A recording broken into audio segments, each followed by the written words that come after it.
Sem Sara Ducman, sem lastnica nepremičninske agencije Infinis Properties z sedežem v Ljubljani.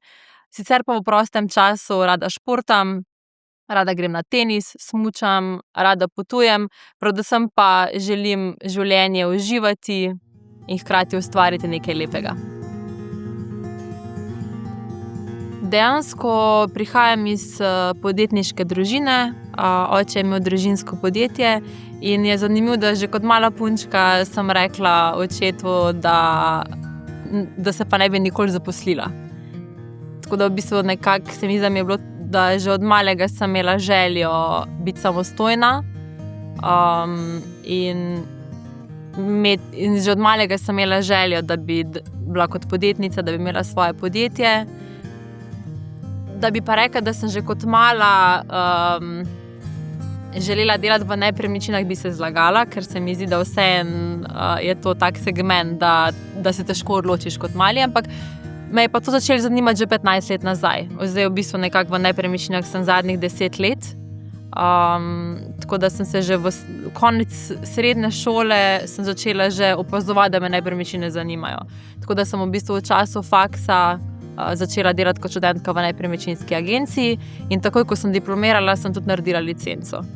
Zato, ker sem videla, da dejansko lahko neke stvari naredim drugače. Prej sem delala v neki drugi nepremičninski agenciji in se mi zdi, da ko gre za sebe, lahko izkoristiš svoj potencial. In dejansko lahko neke svoje ideje pa vizije dejansko uresničiš. In se mi tudi zdi, da nekako na neki točki lahko predajaš svoje znanje naprej, in ustvarjaš neko lepo zgodbo. Odkar sem lastnica agencije, je sigurno drugače v tem, da je večja odgovornost.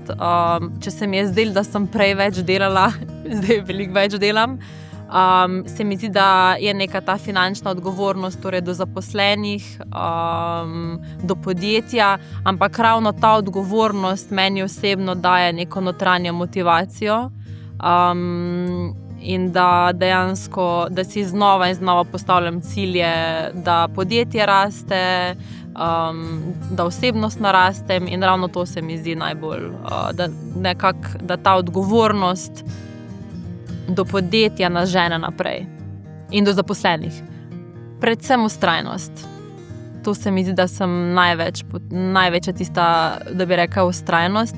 In vedno mi je govoril, da tudi ko pridejo slabi časi, ker pridejo, ko si dolgo časa, da ne smeš obupati in da moraš biti realen in bom rekla konstantno bom rekla, vztrajnost je najbolj tista neka rdeča nitka sem jo. Jaz predvsem poskušam neko svojo strast do dela pa strast do nepremičnin predati naprej, ker se mi zdi, da če si ti kot vodja strasten in delaven, si na koncu lahko največji vzor. In to se tudi prenaša potem na ekipo naprej. Zdaj, jaz osebno nisem imela težav, lahko da ima kdo kak predsodek, ampak jaz se s tem zares ne ukvarjam.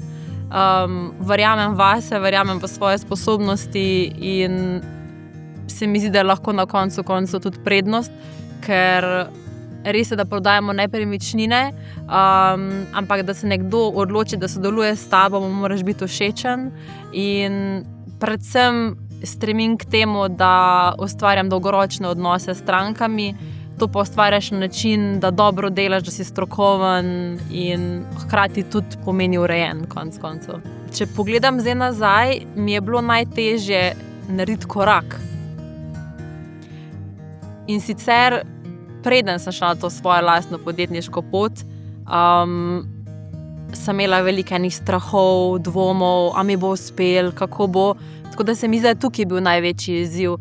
Dejansko, ko sem ta korak naredila, sem splavala in sem bila noter in se z vsemi izzivi, ki prihajajo, soočam in jih rešujem in se mi zdi, da je bilo tisto največji izziv. Vse ostalo pa bom rekla, da me žene naprej, da nekako ustvarjamo, kakor ustvarjamo. Verjamem v to, da se vse zgodi z razlogom in bom rekla, da vsaki izzivi in pa padci v življenju nam predstavljajo zares največjo rast. In ravno takrat se največ naučimo. Tako da jaz si nekako verjamem v svojo pot in ravno to nas dela boljše. Predvsem je pomembno, da imaš jasno vizijo, kaj hočeš, kako se hočeš predstaviti, in pa to, kar sem že povedala, vztrajnost. Se mi zdi, ko imaš vsak dan cilje in si vztrajen in greš po tej poti in vsak dan delaš na tem, so na koncu sigurno rezultati. Slej kot prej se enkrat rezultati pokažejo. In predvsem to, da si mladi upajo in da verjamejo vase. Zdaj, zanimivo, ko slišim podjetništvo, mi prvo na misel pade svoboda. Čeprav po drugi strani, a je to zares svoboda, zame podjetništvo predstavlja svobodo na način, da lahko samo operiram kak svojim s časom. Sicer pa zame podjetništvo predstavlja kreativnost, prostor, kjer lahko uresniči svoje neke potenciale, in pa hkrati podjetništvo predstavlja tudi nekaj dobrega za gospodarstvo. Absolutno vidim agencijo še večjo in boljšo. Bom pa rekla, da glede na to, koliko se čas hitro odvija, imam že zastavljene cilje, ampak kje bom dejansko čez 10 let, bom rekla, da se nekako prepuščam toku, ker verjamem, da skozi življenje pridejo nove priložnosti in nikoli ne veš, kaj nam še življenje ponudi, ampak absolutno pa se vidim v podjetništvu, hkrati pa tudi čez 10 let se vidim, da si ustvarim svojo lastno družino. Tako tudi privatno življenje, ne samo služba.